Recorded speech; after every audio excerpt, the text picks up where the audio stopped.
एक आध्यात्मिक, सामाजिक आणि मानव कल्याणकारी अशा संस्थेचा मुख्य कार्यकारी अधिकारी जगद्गुरु रामानंदाचार्य नरेंद्राचार्य संस्थान, जो एक दक्षिण पीठ आहे, या सभागृहामध्ये बसलेले अधिकतर मेडिकल स्टुडंट्स आहेत. अध्यात्म आणि जगद्गुरुपद, रामानंदाचार्य, शंकराचार्य या शब्दांची आपली जास्त ओळख नसेल, परंतु ती असली पाहिजे. संक्षिप्त मध्ये मी तुम्हाला त्यांचा परिचय देतो आणि माझं बोलणं पुढे मांडतो. आपल्या वैदिक सनातन हिंदू धर्मामध्ये जे सर्वोच्च पद मानलं जातं त्याला जगद्गुरु असं संबोधित केलं जातं. आपल्या हिंदू धर्मामध्ये दोन पंथ विशेष आहेत, महत्वाचे आहेत.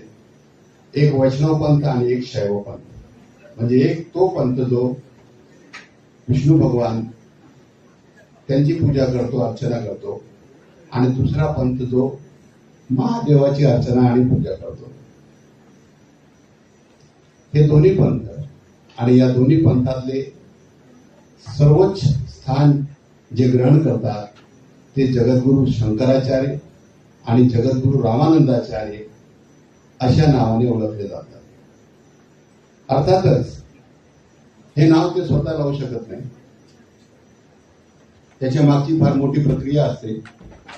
अखिल भारतीय षडदर्शन आखाडा परिषद म्हणजे हिंदू धर्माचे जे प्रमुख आखाडे आहेत त्या सर्वांचे अध्यक्ष आणि या आखाडा परिषदेचे अध्यक्ष हे सर्व मिळून आणि आपल्या भारतातील 560 संप्रदाय, वेगवेगळ्या नावानं अनेक संप्रदायांना तुम्ही ओळखत असाल, हे सगळे 560 संप्रदाय आणि त्यांचे प्रमुख या सर्वांच्या संमतीनं एका विभूतीला जगद्गुरु रामानंदाचार्य या पदावर विभूषित केलं जातं.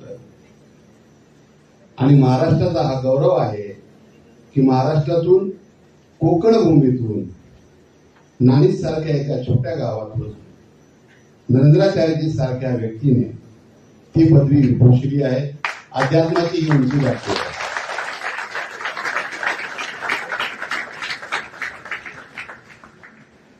अखिल भारतात आणि भारताच्या बाहेर विदेशात पण त्यांचे लाखो करोडो अनुयायी आहेत. परंतु अध्यात्म, पूजापाठ, देवी देवता आजच्या या काळामध्ये जिथे स्पर्धा आहे, जिथे करिअर करण्याची धडपड सुरू आहे, त्यामध्ये लहानपणापासूनच शिक्षण घ्यायचं, नोकरी धंदा, व्यवसाय, डिग्री, कॉम्पिटिशन्स या सगळ्या गोष्टींच्या मागे राहून मुलांना बेसिक अध्यात्म काय आहे ते शिकवलं जात नाही. किंवा सध्या हे वय नाही, सध्या करिअर करा, 50-60च्या नंतर तुम्ही अध्यात्म करायचं, पूजापाठ करायची आणि त्याच्याबद्दल काय ते माहिती मिळवायची असं सांगितलं जातं.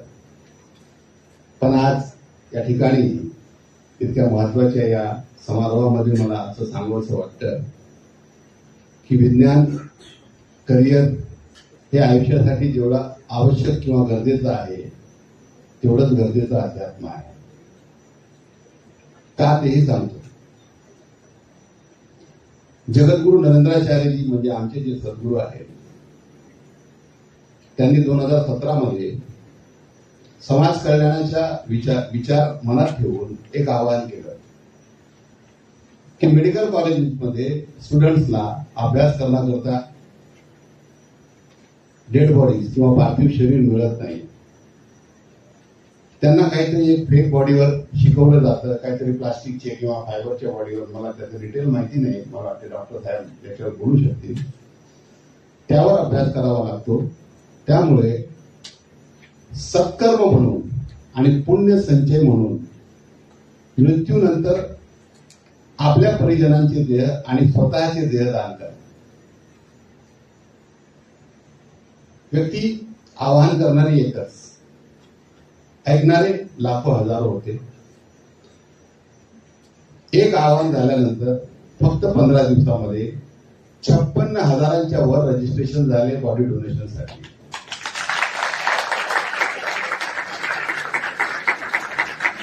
दोन 2017 पासून हे रजिस्ट्रेशन कंटिन्यू होत आहेत आणि सुरू आहेत आमच्या संस्थानाच्या माध्यमातून. आता रजिस्ट्रेशन करणं एक गोष्ट आहे, फॉर्म भरून देणं एक गोष्ट आहे. चालेल, फॉर्म भरून दिलं, रजिस्ट्रेशन केलं, हरकत नाही. पण बॉडी डोनेट होणं हे महत्वाचं कार्य आहे. आपण सगळे मेडिकल कॉलेजमध्ये शिकता आणि इथे उपस्थित असलेले अधिकतर डॉक्टर्सच आहेत. सगळ्यांना माहित आहे की एखाद्या व्यक्तीच्या मृत्यूनंतर ती बॉडी 6 तासाच्या आत जर मेडिकल कॉलेजला पोहोचवली नाही तर मग ती डिकम्पोज होऊन जाते, ती कुठल्याच कामाची राहत नाही. मृत व्यक्तीची बॉडी त्यांच्या परिजनांना समजावून, कारण परिजन किंवा जे नातेवाईक असतात ते सगळेच या गोष्टीला सहमत असतात असं नाही. एखाद्या व्यक्तीनं जरी ऑब्जेक्शन घेतलं की नाही मला देहदान नाही करायचं आहे, तरी ती बॉडी डोनेट होऊ शकत नाही. तर अशा वेळेस त्या मृतक व्यक्तीच्या सर्व नातेवाईकांना समजवून 6 तासाच्या आत त्याच्या घरून ती बॉडी मेडिकल कॉलेज पर्यंत पोहोचवणं आणि त्यासाठी लागणाऱ्या सगळ्या ज्या सुविधा आहेत ते पुऱ्या करणं. म्हणजे कोणी जर विचार केला की माझ्या नातेवाईकाची बॉडी मला डोनेट करायची आहे, तर तो सरळ मेडिकल कॉलेजला जाऊन डोनेट करू शकत नाही. तिथे प्रोसिजर आहे, डॉक्टरचा मेडिकल सर्टिफिकेट लागतो, त्याशिवाय मेडिकल कॉलेज जायचं एक्सेप्ट करत नाही. परत ती बॉडी तिथे नेण्यासाठी जे काही अँब्युलन्स किंवा इतर व्यवस्था लागतात ती पाहिजे असतात, नातेवाईकांना सांभाळायचं असतं. ह्या सगळ्या गोष्टी करून एक बॉडी डोनेट करायला जेवढ्या लोकांची किंवा जेवढ्या माणसांची मदत किंवा सहकार्य पाहिजे असतं ते आमच्या संप्रदायाचे जे कार्यकर्ते आहेत ते करत असतात.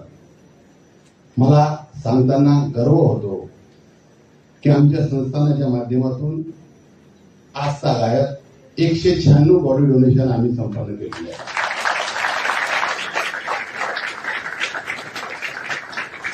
दर 3 ते 4 दिवसामध्ये एक बॉडी डोनेशन आमच्या संस्थांच्या माध्यमातून होत असतं.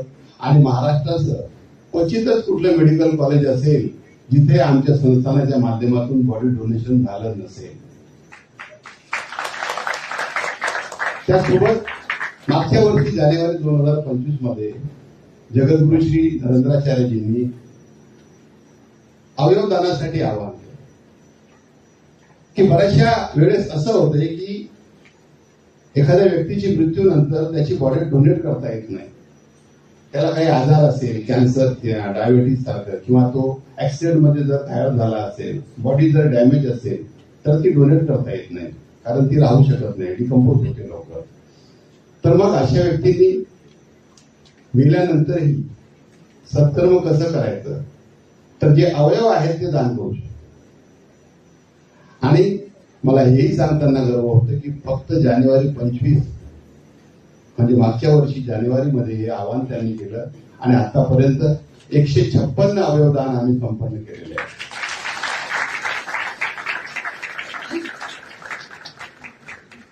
फक्त हे दोनच कार्य नाही, आजचा हा समारोह बॉडी आणि ऑर्गन डोनेशन वरती आणि त्याच्यासाठी सन्मान देण्यासाठी आहे.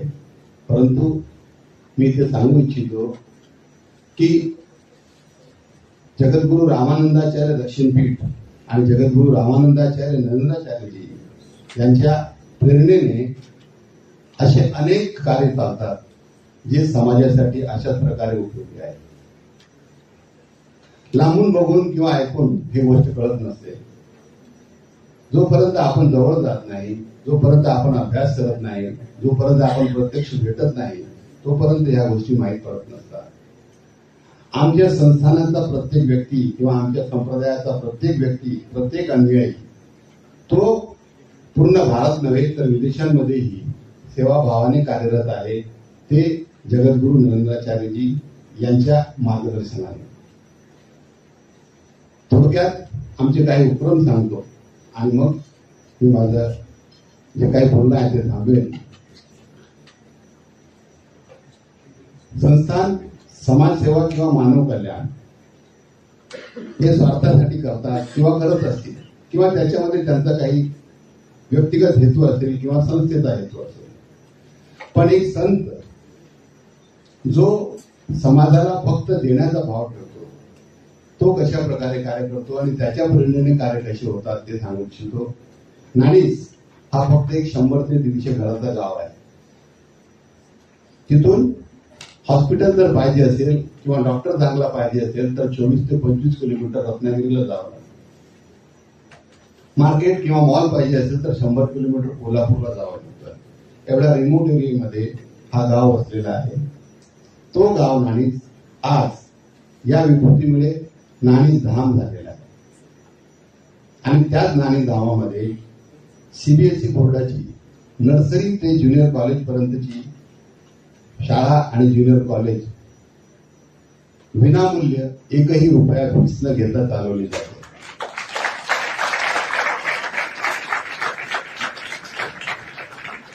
एका संतांच्या माध्यमातून इंग्रजी माध्यमाची शाळा का, महाराष्ट्रात असून मराठी शाळा का नाही असा प्रश्न उद्भवला होता. तेव्हा जगद्गुरू नरेंद्राचार्यजी जे अध्यात्मासोबत विज्ञान पण घेऊन चालतात त्यांचं म्हणणं असं होतं की मोठ्या मेट्रो सिटीज मध्ये शिकलेली जी मुलं आहेत ते ज्याप्रमाणे इंग्रजी बोलतात आणि ज्याप्रमाणे कुठल्याही क्षेत्रामध्ये जगामध्ये सर्वात जास्त मानलेली जी भाषा आहे इंग्रजी ते बोलू शकतात आणि त्यांची सगळीकडे विचारणा होते, त्यांना प्राधान्य दिलं जातं. तर लहान गावातले मुलं सुद्धा ह्याच प्रकारे इंग्रजी शिकून तेही त्यांच्या बरोबरीने उभे राहावं, त्यामुळे ही शाळा त्यांनी उभी केली. आणि आज जवळजवळ 13 ते 14 वर्ष झालेले आहेत. या शाळेचे रिझल्ट 10वी आणि 12वीचे 100% लागलेले आहेत. एकही मुलगा फेल झालेला नाही. त्या शाळेतून निघालेले मुलं डॉक्टर पण होत आहेत, पायलट पण झालेले आहेत आणि अनेक ठिकाणी जे छोट्या छोट्या गावातून किंवा नाणीजच्या आजूबाजूच्या गावातले आहेत असे मुलं इथून शिकून निघालेले आहेत. सगळ्या जाती धर्मांसाठी ही शाळा उघडी आहे. आणि वैद्यकीय म्हटलं तर दुसरी एक सेवा जी आमच्याकडून घडते ती आहे अँब्युलन्स सेवा. महाराष्ट्राच्या महामार्गांवरती आमच्या 53 अँब्युलन्स 24 तास विनामूल्य सेवा देतात. आणि त्या सेवेमुळे आजपर्यंत 25 ते 30 हजार रुग्णांचे प्राण वाचलेले आहेत. अशी सेवा विगत 2010 पासून आमच्या संस्थानाच्या माध्यमातून. त्याचबरोबर संक्षिप्त सांगतो, जास्त एक्सटेंड करत नाही. वृक्षारोपण ग्लोबल वॉर्मिंगसाठी 15 दिवसाच्या कालावधीमध्ये 1,11,424 वृक्ष लागवडीचा रेकॉर्ड आमचा आहे. दरवर्षी जगद्गुरू नरेंद्राचार्य महाराज संस्थानाच्या माध्यमातून दरवर्षी ब्लड डोनेशन अरेंज केलं जातं.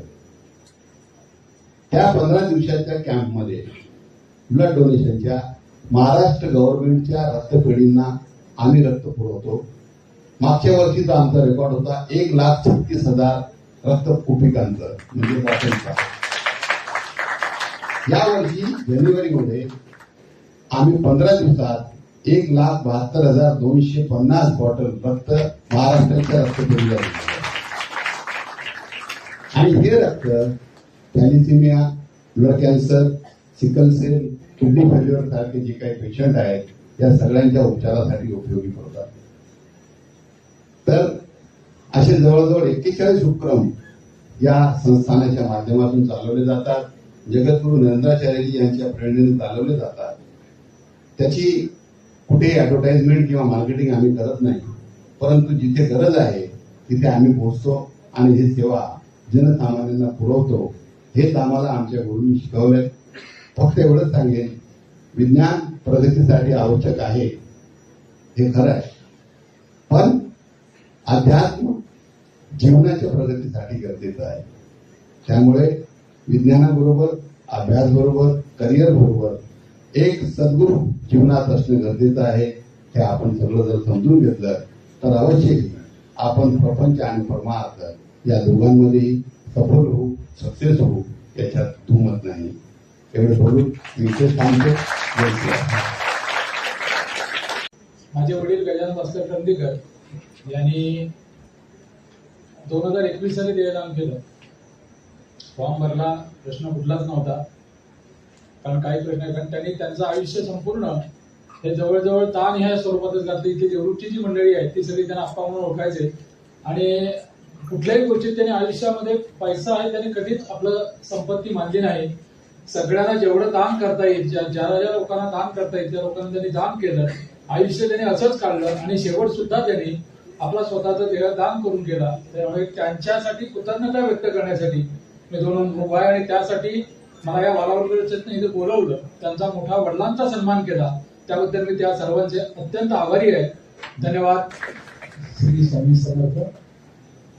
आजच्या या कार्यक्रमात बॉडी डोनेशन आणि ऑर्गन डोनेशन साठी अवेअरनेस सप्ताहासाठी उपस्थित सर्व देहदान केलेल्यांचे नातेवाईक, तसेच आलेले CEO ठाकूर साहेब, आरते साहेब, भाऊ काटकरे साहेब, सर्व जे देहदान केलं त्यांच्या नातेवाईकांना आणि तुम्हा सगळ्यांना नमस्कार करून मी माझे छोटस मनोगत व्यक्त करतो.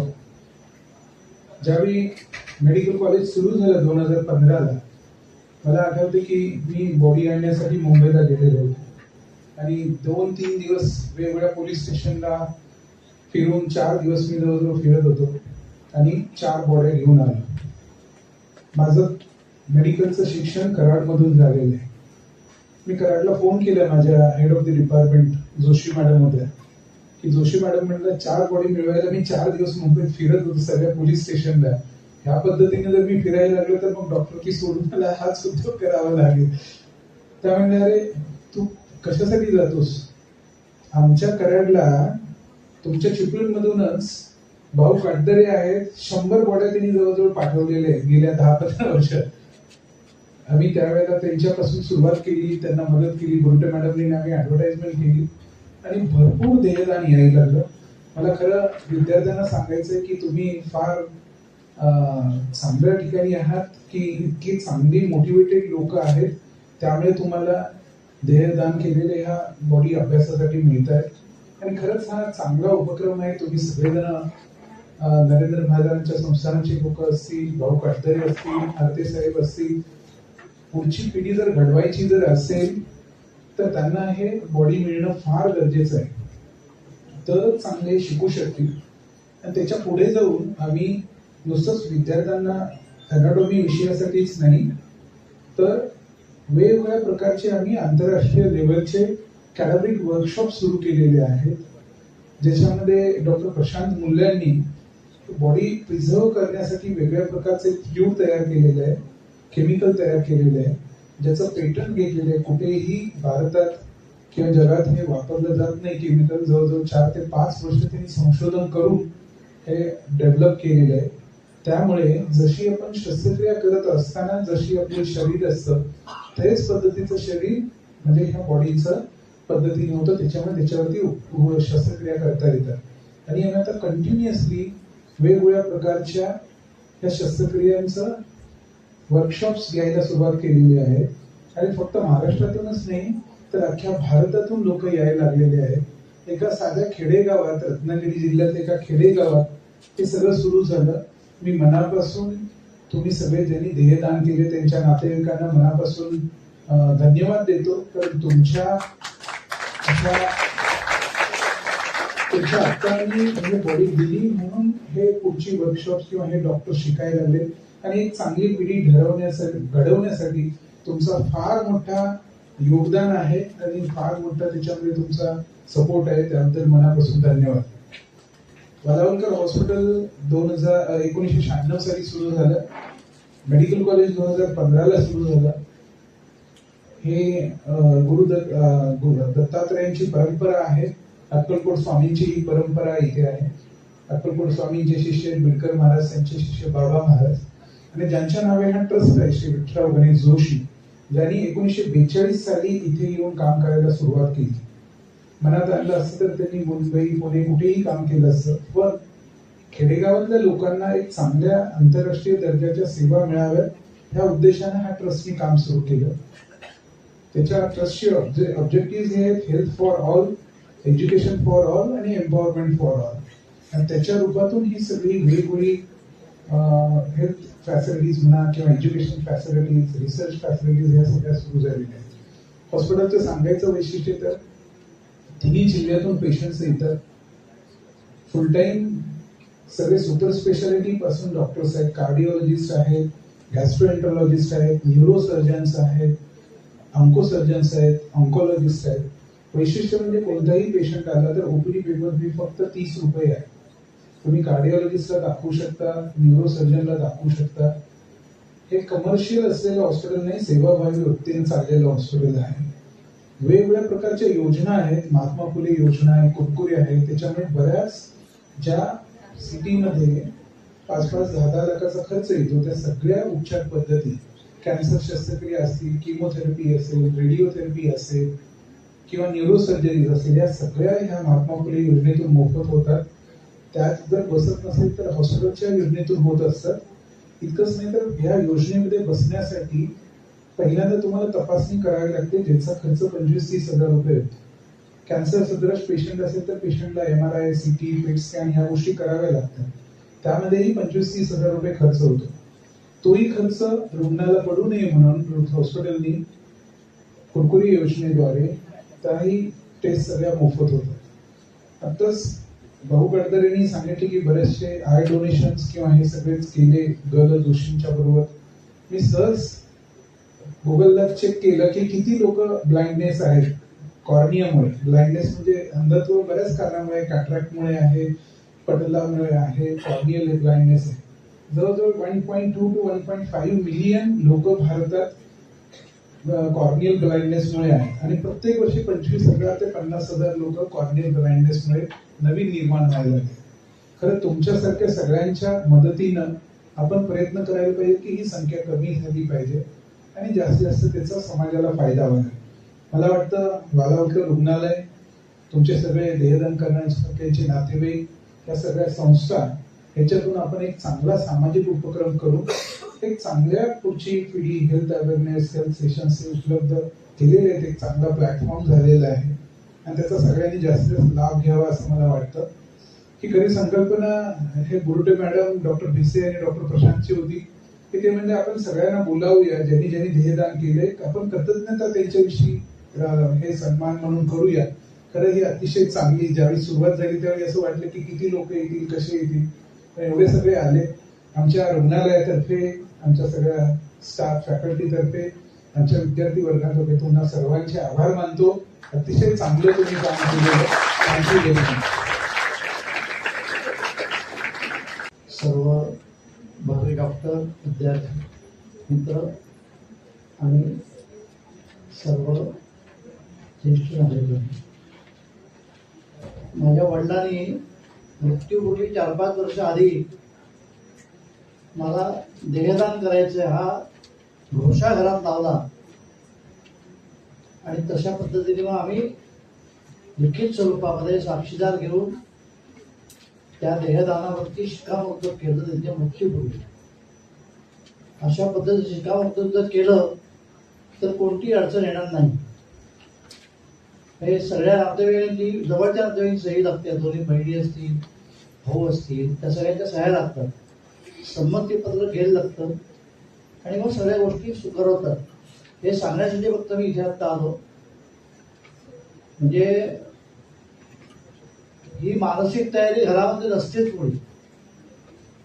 परंतु त्याने 4 वर्ष मृत्यूपूर्वी आधी त्यांनी घोषा लावला घरामध्ये, मला हे करायचंय. दोन्ही मुली होत्या, त्या मुलीला पण सांगितलं, बहिणीला सांगितलं आणि सगळ्यांची संमती घेऊन अगदी आनंदाने मला हे करायचंय. अनेकांनी त्यावेळेला देहदान केल्यानंतर मग मृत्यूनंतर जे विधी असतात ते करायचे की नाही, 10वं 12वं, तर हे सगळे विधी आम्ही केले. म्हणजे देह प्रत्यक्ष आपण जाळू शकत नसतो, तर विसर्गाला येतो, परंतु देहाचं समुद्रावर जाऊन अंत्यविधीचा जो विधी असतो तो सुद्धा धार्मिक विधी म्हणून केला जातो आणि सगळे प्रकारचे दिवस कार्य होतात. श्राद्ध होतं, तिसरं वर्षात आहे, 3 वर्ष आम्ही श्राद्ध करणार, नंतर मग आम्हाला जे काही द्यायचं असेल ते आम्ही एखाद्या संस्थेला दान करू. पण वडिलांच्या इच्छेप्रमाणे मी नातेवाईकांना असं वाटलं की देहदान झाल्यानंतर मग बाकीचे विधी करायची गरज नाही का? तसं नाहीये. शास्त्राप्रमाणे सगळे विधी करायचे, कारण त्या आत्म्याला पुढे वाट दिली पाहिजे. आत्मा हा अमर आहे, त्याला पूर्णपणे वरती पाठवायचंय, म्हणजे तो परत आपल्या याच्यामध्ये ज्याला सद्गती मिळेल अशा पद्धतीचा विषय करायला लागतो. आणि हा विधी आपल्या धर्मामध्ये आहे. म्हणजे गुरुजींनी पण सांगितलं नाही की देहदान करणं हे धर्मामध्ये सुद्धा सांगितलेलं आहे. एवढं सांगतो. धन्यवाद. उपस्थितांना सर्वांना नमस्कार. माझं नाव चिन्मय दिनेश पटवर्धन. मी बॉम्बे वेटनरी कॉलेजचा स्टुडंट आहे. इंटर्नशिप माझी चालू आहे. माझी आजी 2019 साली मार्च महिन्यात तिचं देहावसान झालं आणि तिच्या इच्छेनुसार देहदानाचा तिने फॉर्म भरलेला होता आणि आमच्या कुठल्याही जवळच्या नातेवाईकांनी कुठलेही ऑब्जेक्शन न घेता अगदी व्यवस्थित सुरळीतपणे ही सगळी प्रक्रिया पूर्ण झाली. पूर्वीपासूनच राष्ट्रीय स्वयंसेवक संघाचं वातावरण घरात असल्यामुळे सर्व बाजूंनी समर्पणाची भावना आणि समर्पणाची इच्छा ही आमच्या सगळ्याच कुटुंबियांमध्ये होती. आजीचंच उदाहरण द्यायचं झालं तर ती साधारण 80व्या वर्षी मृत्यू पावली. तिच्या प्रत्येक वाढदिवसाला तेवढे 1000 रुपये ती एखाद्या सेवाभावी संस्थेला दान करायची. आणि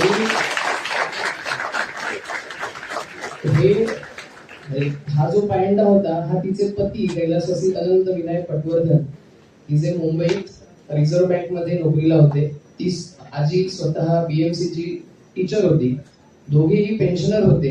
दोघांनाही व्यवस्थित पेन्शन होती, पण कुठल्याही प्रकारचा धनसंचय, कुठल्याही प्रकारचा कसलाही म्हणजे धन नाही इतर कोणताही संचय हा केलेला नाही. अंगावरचे दागिने सुद्धा शेवटी विकून पैसे दान केलेले होते. म्हणजे फक्त आयुष्यभराची संपत्ती नाही तर पूर्ण देह सुद्धा दान माझ्या आजीने केला.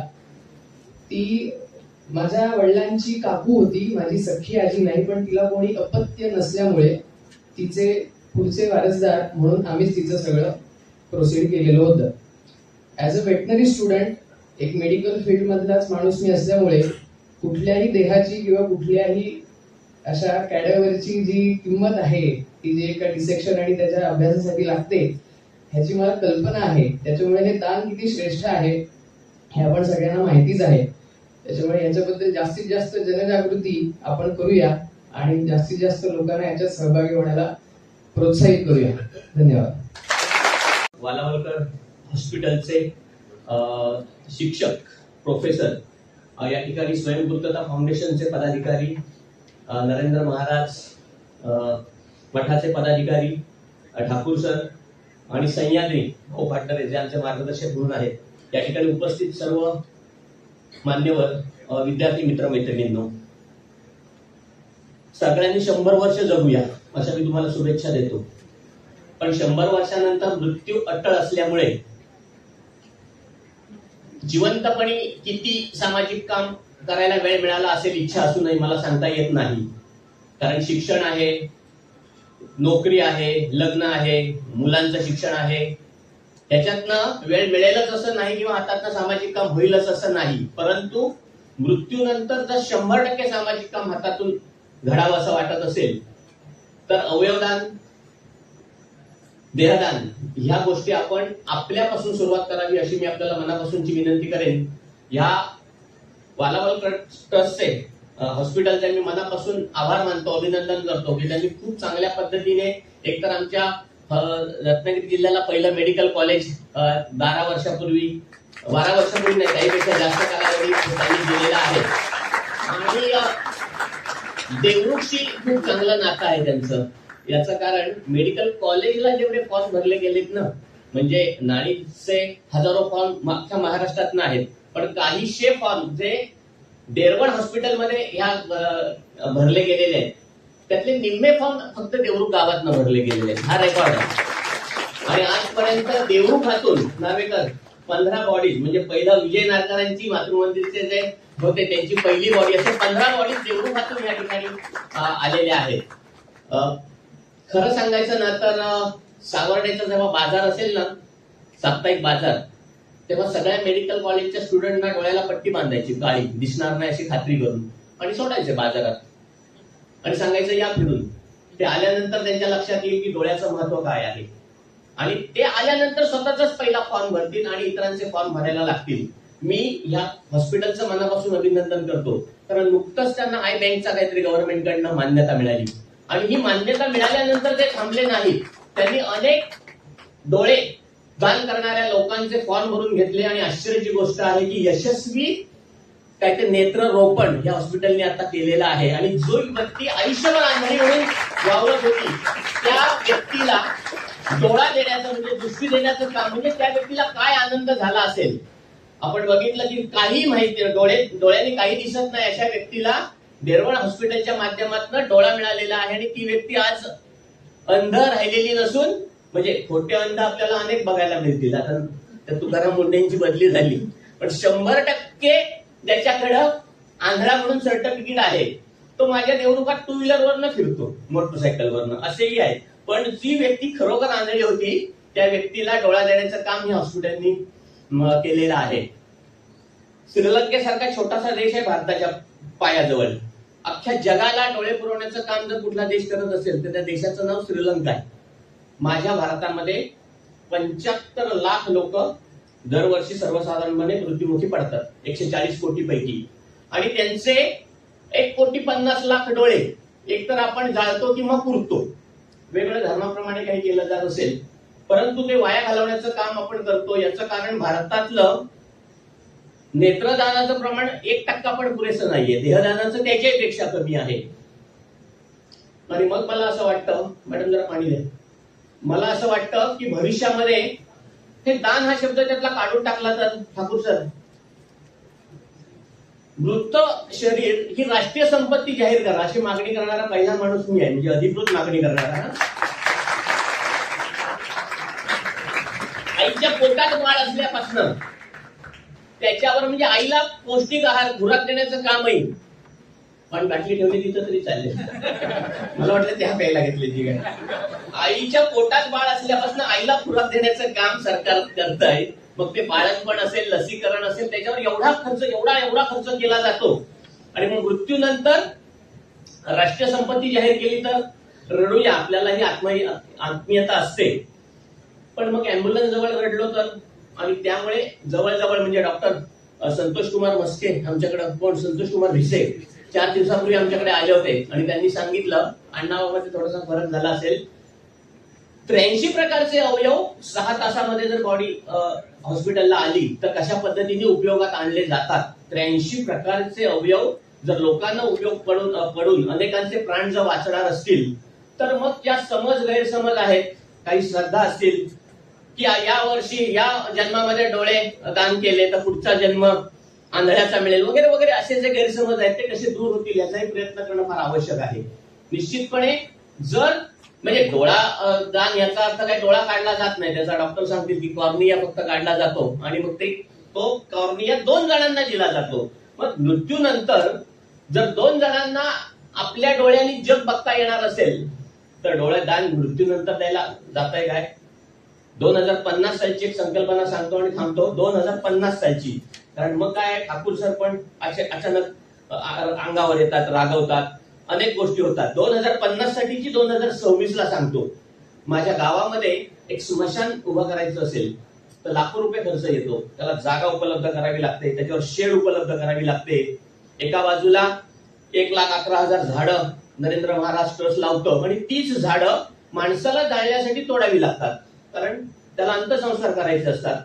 बरं, अंत्यसंस्कारासाठी 50 किलो लाकडं लागणार असतील तर मी माझा हातभार लागला पाहिजे म्हणून ओळखी रचतो, 150 किलो लाकडं लावतो, म्हणजे 150 किलो एका माणसाला लाकडं जाळण्यासाठी वापरायची, आणि असे 75 लाख लोक जाळतोय आपण.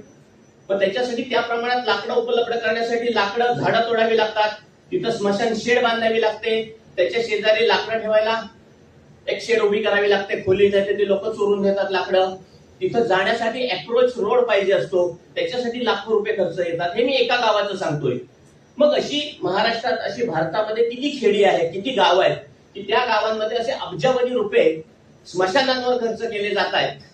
एक तर मृत शरीर राष्ट्रीय संपत्ती जाहीर करा, ही मागणी अधिकृत केलेली आहे मी, जो माझ्या पीएचडीचा विषय आहे. आणि दुसरं 2050 साली सांगतो, मला स्मशानमुक्त गावाची संकल्पना तुमच्या समोर एका मिनिटात मांडायची. आपल्याकडं अनेक मुक्त गाव आहेत, म्हणजे काय म्हणतात ना की निर्मल ग्राम आहे, वणवा मुक्त गाव आहे, तंटामुक्त गाव आहे, अशी अनेक मुक्त गाव आहेत. भीमा ग्राम आहे, गावातल्या 75% लोकांनी विमा उतरला तर आपण विमा ग्राम LIC कडनं आपल्याला बक्षीस मिळतं. मला देशातलं पहिलं, महाराष्ट्रातलं पहिलं, रत्नागिरी जिल्ह्यातलं पहिलं एक छोटं खेडं स्मशानमुक्त गाव करायचंय. त्याच्यासाठी सरकारी पातळीवर जर एखादं बक्षीस जाहीर झालं तर देशातलं पहिलं स्मशानमुक्त गाव का, तर मग हे कार्यक्रम घ्यावे लागणार नाहीयेत. हे दानाचं जे नाटक आहे, म्हणजे मतदान पण मतशक्ती करावी या विचाराचा मी आहे. 100% लोकांचं मतदानाची तयारी करायची आणि 50% मतदान होतं. त्याच्यातनं खऱ्या लोकशाहीतनं ज्याला खरोखर मान्यता आहे असा माणूसच निवडून येत नाही. 10% ज्याला मतं मिळतात तो निवडून येतो. यावर दान हा शब्द मतदान असेल किंवा अवयवदान असेल, नेत्रदान असेल, देहदान असेल, यापेक्षा मृत शरीर राष्ट्रीय संपत्ती जाहीर केली आणि जर स्मशानमुक्त गावाची संकल्पना थोडीशी जड आहे, आज लगेच लोक अंगावर येतात, मग आमचं त्या धार्मिक विधीचं काय वगैरे वगैरे वगैरे. सतीची चाल बंद करण्यासाठी 50 वर्ष लढत होती लोक आणि 50 वर्षानंतर सतीची चाल बंद झाली. म्हणजे कंपल्सरी पत्नीला सती जावं लागत होतं. आता 8व्या दिवशी ऑफिसमध्ये हजर असते पंच करते कारण 8व्या दिवशी, 10व्याला पण थांबत नाही. ही जर वस्तुस्थिती आहे, एवढा जर बदल होऊ शकतो तर हळूहळू लोकांच्या पचनी पडेल की मग काय हा प्रकार आहे, स्मशानमुक्त गावाची संकल्पना काय आहे. कंपल्सरी हे दिल्यानंतर काय किती पद्धतीने, म्हणजे कधीतरी असा विरोध करणारा माणूस असेल तर त्याला केम हॉस्पिटलला मुंबईला घेऊन जायचं आणि बर्न वॉर्डमध्ये न्यायचं. त्वचा नाही म्हणून तडफडताना माणसं जेव्हा बघितलं जातील तेव्हा त्वचा ही कुठल्याही आजाराचा जरी पेशंट असला, व्यक्ती असली, शरीर असलं तरी त्याची त्वचा उपयोगी येऊच शकते. अशा पद्धतीने काही बदल निश्चितपणे समाजामध्ये घडतायत आणि मी देवरुखकरांचं मनापासून अभिनंदन करतो. या ठिकाणी पित्रे सर आलेले आहेत, नार्वेकर सर आलेले आहेत, रेमणे मॅडम आलेले आहेत. ही देवरुखातली मंडळी, अनेक देवरुखातली मंडळी ही भूमिका समजावून घेऊन फॉर्म भरतात. म्हणजे परवाच्या झालेल्या कॅम्पमध्ये रक्तदान हे कॅम्प आता थोडासा मागं पडलाय. नरेंद्र महाराज ट्रस्ट तर्फे 50,000 बाटल्या काहीतरी सैन्याला दिल्या गेल्या वर्षी, बरोबर ना, सैनिकांना. आश्चर्य वाटतं मला, म्हणजे त्यांच्या त्या कामाचं मी मनापासून कौतुक करतो.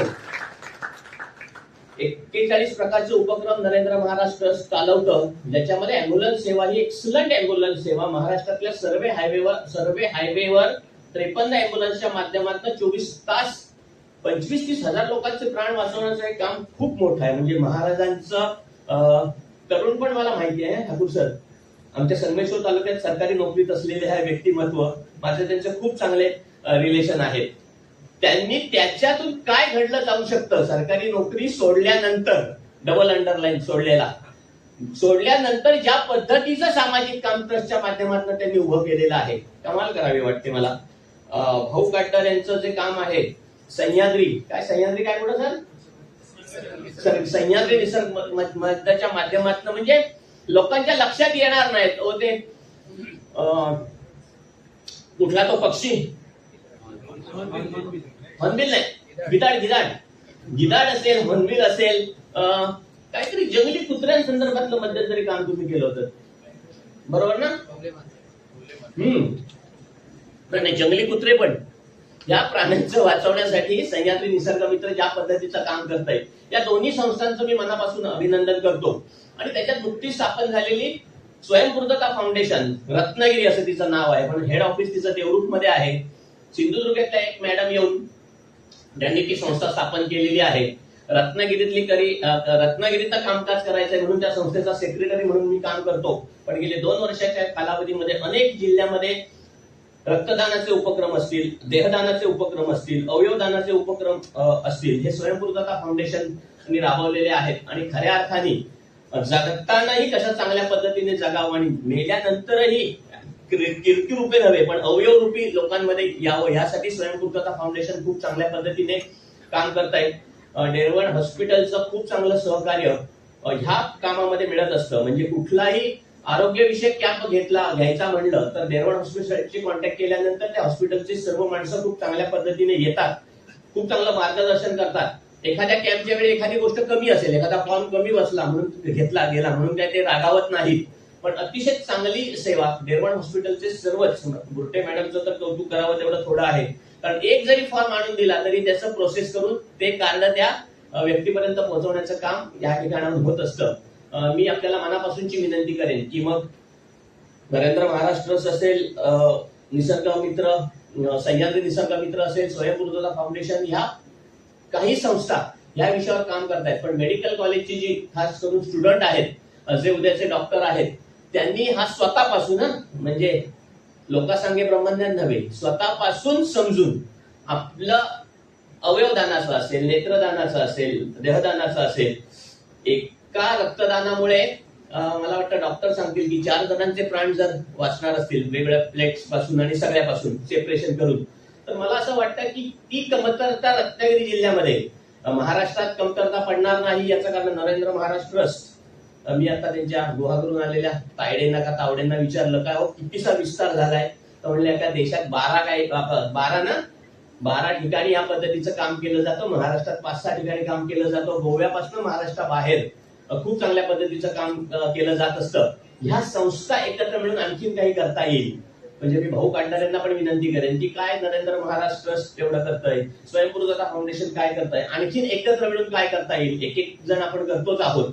मी आपलं सगळ्यांचं बॉडी डोनेट केलेल्या व्यक्तींचं, त्यांच्या नातेवाईकांचं, त्या संस्थांचं मनापासून अभिनंदन करतो. आणि भविष्यामध्ये ह्या पद्धतीने ऑर्गन डोनेट असेल किंवा बॉडी डोनेट असेल, हे देशात सगळ्यात जास्त कुठल्या ठिकाणी राबवलं गेलेलं आहे, तर त्या जिल्ह्याचं नाव रत्नागिरी कसं होईल अशा पद्धतीने सगळ्यांनी मिळून प्रयत्न करूया. आणि एक वेगळ्या प्रकारची रत्नागिरी जिल्ह्याला एक खूप चांगली काय म्हणतात ना ऐतिहासिक पण पार्श्वभूमी आहे. देशात एकमेव जिल्हा आहे एका जिल्ह्यातनं 6 भारतरत्न आहेत. एका जिल्ह्यातनं 6 भारतरत्न असणारा देशातला एकमेव जिल्हा आहे. म्हणजे माझ्या दापोली तालुक्यातनं त्यातले 3 आहेत. काय सांगावं, माझा तालुका आहे म्हटल्यावर 4था पण तिथनं मिळू शकतो. त्यामुळे अशा पद्धतीने खूप चांगलं काम ह्या विषयावर करण्याचं काम, ज्याचं नेतृत्व नरेंद्र महाराष्ट्र ट्रस्टनी करावं, कारण त्यांचा व्याप खूप मोठा आहे. ते सांगताना आकडे सगळे हजारातच सांगतात, झाडं लाखातच लावतात, जे आमच्या बसची बात नाहीये. तर तुम्ही नेतृत्व करा, असा जिल्हा तयार करूया की ज्या जिल्ह्यामधनं आपल्या इथली लोक बाहेर जाऊन या संदर्भातली माहिती सांगतील आणि नक्की काम होईल. आज या कामाची जाहिरात करत नाही तसं ठाकूर सर म्हणले, तरी दखल पालावरकर ट्रस्टने आणि हॉस्पिटलने घेतली. त्याबद्दल मी त्यांचं मनापासून अभिनंदन करतो. याचं कारण कोणतरी करताय तेव्हा कधी ते पाठ फोपाटली तर बरं वाटतं. तर त्यामुळे निश्चितपणे ही दखल घेतल्याबद्दल स्वयंपूर्तता फाउंडेशनचा सेक्रेटरी यांना त्यांनी मी आपले मनापासून आभार मानतो. नक्की सर्व संस्था एकत्र येऊया हॉस्पिटलचं सहकार्याला. नमस्कार. आज या ठिकाणी अवयवदान क्षेत्रामध्ये काम करत असणाऱ्या संस्था, व्यक्ती आणि त्याचबरोबर ज्यांनी अवयवदान केलं म्हणजे अवयवदान झालं किंवा नेत्रदान, देहदान झालं, त्यांचा नातेवाईक या सर्वांचा या ठिकाणी सत्कार केला. हे अत्यंत महत्वाचं काम आहे. आणि आज या ठिकाणी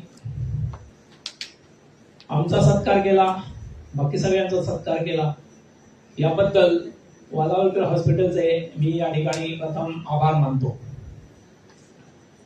गेली अनेक वर्ष कोकणामध्ये हे हॉस्पिटल उत्तम वैद्यकीय सेवा देत आहे. कोकणामध्ये अशा पद्धतीची वैद्यकीय सेवा पूर्वी मिळत नव्हती आणि ती मिळायला लागली. त्यामुळे सांगली, मुंबई इथे जाणं कमी झालं आणि अनेक लोकांचे प्राण वाचले आहेत. आणि हे गोरगरिबांना सहज उपलब्ध होत आहे. पैशासाठी कुठली गोष्ट अडत नाहीये. हे उत्तम काम चालू झालेलं आहे. सह्याद्री निसर्ग मित्र ही संस्था आम्ही 1992 साली चालू केली आणि महत्वाचं म्हणजे मानवाला पृथ्वीवर जगण्यासाठी तितकंच उत्तम पर्यावरण असेल तरच मानव जगू शकेल. म्हणजे पक्षी जर का निसर्गात असतील तरच मानव जगणार आहे. आपल्याला हे समजत नाही, पण ही परिस्थिती आहे. आणि त्यासाठी या पर्यावरणाचं रक्षण करण्याच्या दृष्टिकोनातून आम्ही काम करत आलेलो आहे. निसर्गामध्ये विविध पक्षी, प्राणी, वनस्पती यांच्या संरक्षण संवर्धनाचं काम मोठ्या प्रमाणात आम्ही केलं. महाराष्ट्रामध्ये किंवा भारतामध्ये सुद्धा बेसिक ग्रासरूट लेवलला, तळागाळामध्ये या पक्ष्या प्राण्यांचं संरक्षण संवर्धन केलं. महाराष्ट्रामध्ये सागरी कासवांचं संरक्षण असेल किंवा वेंगुर्ला रॉक्स वरील भारतीय पाकोळी या पक्षाचं स्मगलिंग जे मोठ्या प्रमाणात चालायचं, किंवा जगात सगळ्यात जास्त मोठ्या प्रमाणात ज्याचं शिकार आणि स्मगलिंग होतं त्या पँगोलिनचं संरक्षण, अशा विविध पक्षी प्राणी यांचं संरक्षण संवर्धनाचं काम आम्ही करतोय. याचं महत्वाचं काम असं आहे की ते पक्षी वाचावेत, प्राणी वाचावेत, हे तर आहेच, पण ते वाचले तर मनुष्य वाचणार आहे, हे अत्यंत महत्वाचं आहे. आणि हे काम करत असतानाच मानवासाठी पण आपण काहीतरी केलं पाहिजे. या दृष्टिकोनातून आम्ही देहदान आणि नेत्रदान या चळवळीमध्ये सहभागी झालो आणि त्या दृष्टिकोनातून मोठ्या प्रमाणात जनजागृती करणं हे अत्यंत महत्वाचं काम सुरुवातीला चालू केलं. आणि त्याच्या माध्यमातून आम्ही मोठ्या प्रमाणात त्याची नोंदणी चालू केली आणि प्रत्यक्ष 35 नेत्रदान आम्ही यशस्वी केली, जी चिपळूणच्या गल्ल जोशी डॉक्टर आणि कृष्णकांत आय बँक सांगली यांच्या वतीनं हे सगळं आम्ही पुढे नेलं. उदय पंडित आमचे सेक्रेटरी इथे आले आहेत, मी आणि आमचे संपूर्ण टीम यामध्ये काम करत होती. त्याचबरोबर कराडच्या हॉस्पिटलच्या बरोबरीनं देहदानाचं काम आम्ही करत आलो. आणि हे करत असतानाच आपल्या वालावलकर हॉस्पिटलच्या माध्यमातून कॉलेज, मेडिकल कॉलेज इथं चालू झालं आणि त्यावेळेस या देहदान इथे पण चालू झालं. त्याचबरोबर आताच नेत्रपेढी पण झालेली आहे, त्याच्यामुळे नेत्रदान पण चालू झालं. त्यामुळे मग या कॉलेजच्या बरोबरीनं आम्ही हे सगळं काम चालू केलं. आपण हे काम करत असतो आणि ज्यामुळे एखाद्या अंधाला दृष्टी मिळते किंवा या डॉक्टर बनणाऱ्या विद्यार्थ्यांना ही बॉडी मिळते की जेणेकरून उत्तम ज्ञान मिळू शकतं, हे जरी महत्वाचं असलं तरी त्याचबरोबर मी सांगेन की पर्यावरण पण तितकंच महत्वाचं आहे. त्याच्यामुळे या दोन्ही गोष्टी आपण कशा करू ते अत्यंत महत्वाचं आहे. याचं कारण असं आहे की आपल्या एका अंधाला जरी दृष्टी मिळाली तरी पर्यावरण चांगलं नसेल तर आपण दृष्टी असणारे सुद्धा जगू शकणार नाही. ही अत्यंत महत्वाची गोष्ट आपण लक्षात घेत नाही. आता तुम्ही वृत्तपत्रामध्ये कालच बघितलं असेल की 55 डिग्री टेम्परेचर होणार आहे. अशा टेम्परेचरला तुम्ही कसं सामोरं जाल, हा अत्यंत महत्वाचा प्रश्न आहे. त्याच्यामुळे सगळ्याच आघाड्यांवरती आपल्याला काम करणं अत्यंत महत्वाचं आहे आणि ते केलं तरच ही मानवजात आनंदानं पृथ्वीवर जगेल.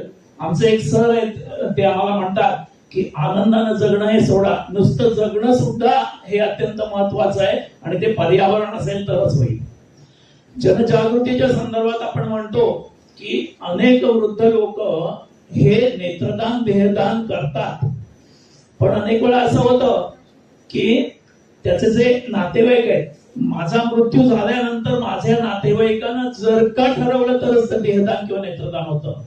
मी जरी लिहून ठेवलेलं असेल तरी ते होत नाही. जवळचे नातेवाईक म्हणतील त्याच वेळी होतं.